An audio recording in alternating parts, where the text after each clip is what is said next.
السلام علیکم ناظرین، کشمیر پبلک نیوز کے ساتھ Samina Chaudhry. District press club Poonch کے ممبران کی ڈپٹی کمشنر سے ملاقات۔ اس ملاقات میں شہر کے مسائل کے حوالے سے تبادلہ خیال کیا گیا۔ اس موقع پر ڈپٹی کمشنر کا کہنا تھا کہ صحافت کو معاشرے کا آئینہ قرار دیا گیا ہے۔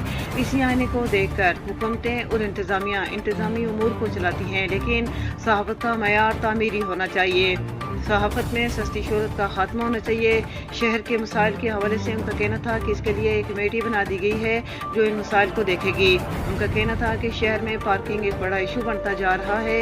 اس کے علاوہ چوری کی وارداتوں اور درجنوں مسائل پر کام ہو رہا ہے۔ ان کا مزید کہنا تھا کہ اسی ہفتے گاڑیوں کے کرایہ نامے جاری کیے جائیں گے۔ اس کے علاوہ تمام پبلک سروس گاڑیوں کو بس ٹرمینل میں شفٹ کیا جائے گا، جس کے باعث ٹریفک رش میں کمی آئے گی۔ ان کا مزید کہنا تھا کہ بس ٹرمینل پر عوام کی سہولیات کے جدید بس چلانے پر غور ہو رہا ہے۔ شہر کی بہتری کے لیے ماسٹر پلان کو حتمی شکل دی جا رہی ہے۔ مزید نیوز اپڈیٹس کے لیے دیکھتے رہیے کشمیر پبلک نیوز۔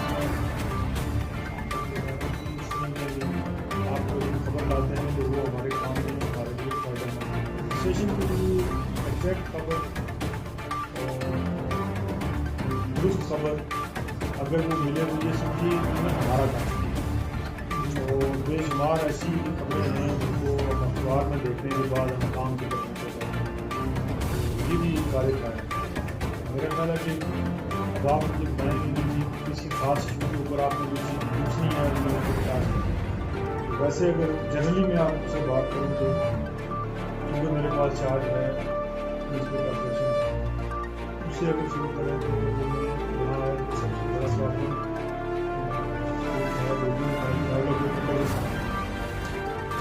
آج میں جو پہلا اور بڑا ٹیم بنانے سے ٹیم میں سے ایک اس کا مین کام جو ہے ہم نے جو ریونیو اس کی وہ ان شاء اللہ اور یہاں جو ہے وہ 11 وہاں جو ہے وہ 3 والی